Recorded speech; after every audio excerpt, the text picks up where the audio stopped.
from the principal of F.H. Collins, where I went to high school, or my father also went to high school, explaining why he was being held back from grade 10. And The grades are nice, you do it twice. They loved him. They did love him. And how much, it's true, I really do. I look just like him. And every once in a while, my grandma, she'll haul out the oldest, second oldest maybe, photograph album, hey, in the house. She'll take it down from that shelf in the bedroom closet. She'll spread it open on the kitchen table, right next to that cut crystal bowl that holds the little sugar cubes, with the matching little cup for the baby teaspoons. You know the one, right? And she'll slide the teapot aside to make room. She'll squint over her bifocals, and if I have brought a friend with me,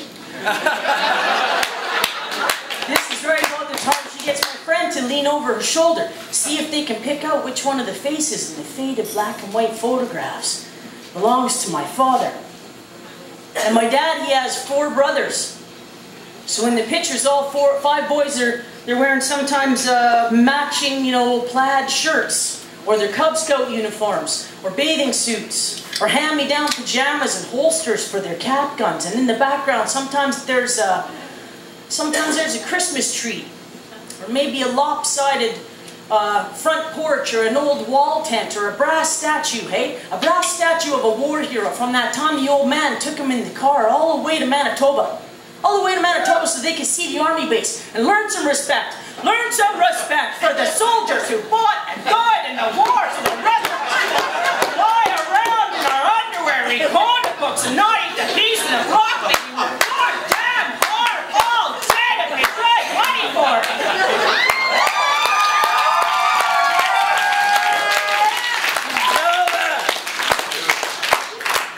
He used to talk like that. And it's always easy to tell which one of the faces belongs to my father, because it's true, I do. I look just like him, but without the ears. And my grandma, she named him Don, same as his dad, and see if her blood sugar's low, or if the weather's been cold and her knees are acting up. This is right about the time, eh? When she'll confess to us all. Take a deep breath. Let out a long sigh. Confess to us all that she never really loved the old bastard anyways, eh? The old man never loved him, and he was never half the man his sons turned out to be.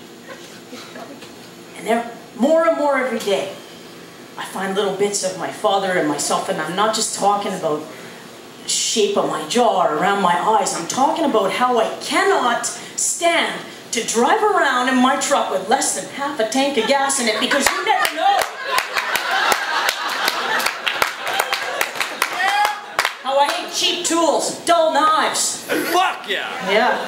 Loose screws. I can't stand it. How I can't sleep till the dishes are done. I can't read only half a book.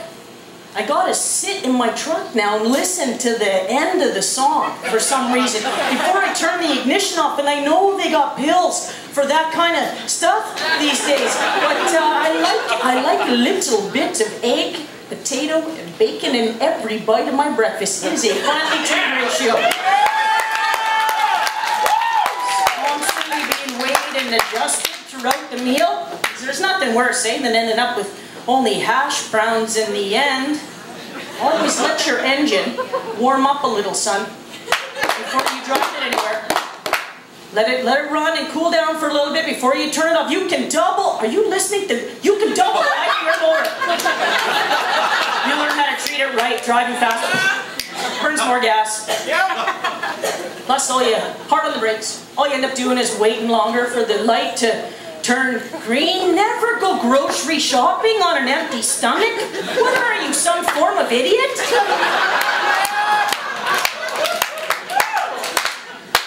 All of these things I learned from my father, and most of the time I do them without even thinking about him, but every once in a while I stop and I remember these are inherited traits.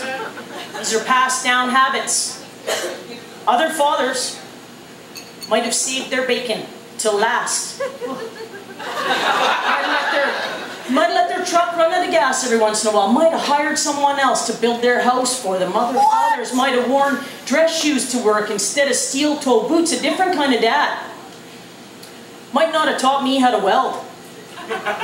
Man with sons might not have let his daughter drive the forklift.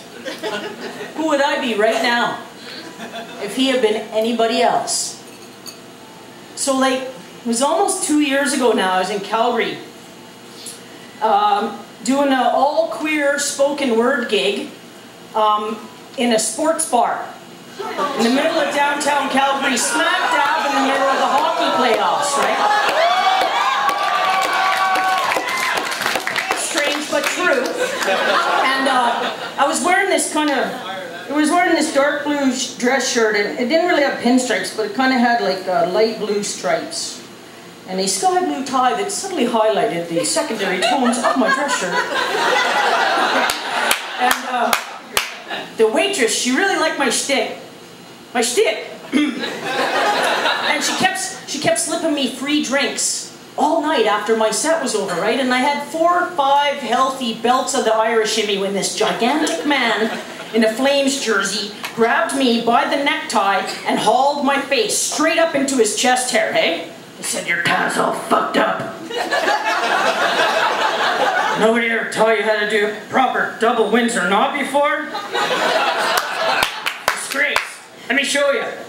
So I tried explaining to the man at that juncture that I had been drinking. That I was thus unable to engage in activities which required any kind of hand-eye coordination at all, really, and that my tie was fine anyways, you know, but thanks for pointing it out. But he laid a drunken death grip on my right shoulder and he said, "Listen, I'm in the mafia.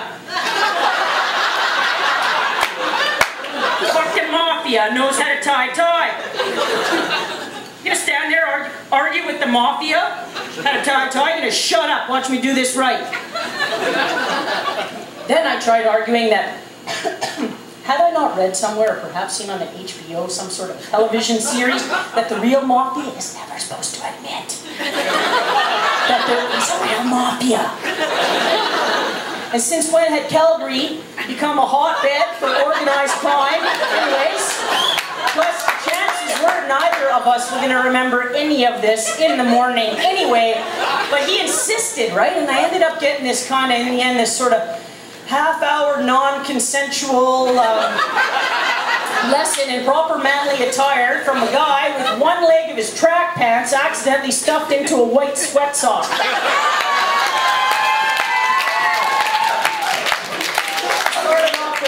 Proper double Windsor knot demonstration, quickly moved on to sum up that whole confusing money clip versus billfold conundrum for me. That was good. And he was just really getting into pontificating, hey, on the merits of French cuffs, when his buddy interrupted him to announce that they were leaving to go catch the peelers. And I awoke early the next morning, dry-mouthed and blurry. And I had to get to the airport, so I reached into my suitcase for a clean shirt and a fresh tie, and I was amazed, hey? Amazed to find that my fingers remembered what tying a proper double Windsor knot felt like. I do not recall who taught me the wrong way to tie a tie, but I guarantee you it was not my father. He hates neckties. He seriously wouldn't be caught dead in one. This is a guy who once on his gravestone, "I told you I was sick."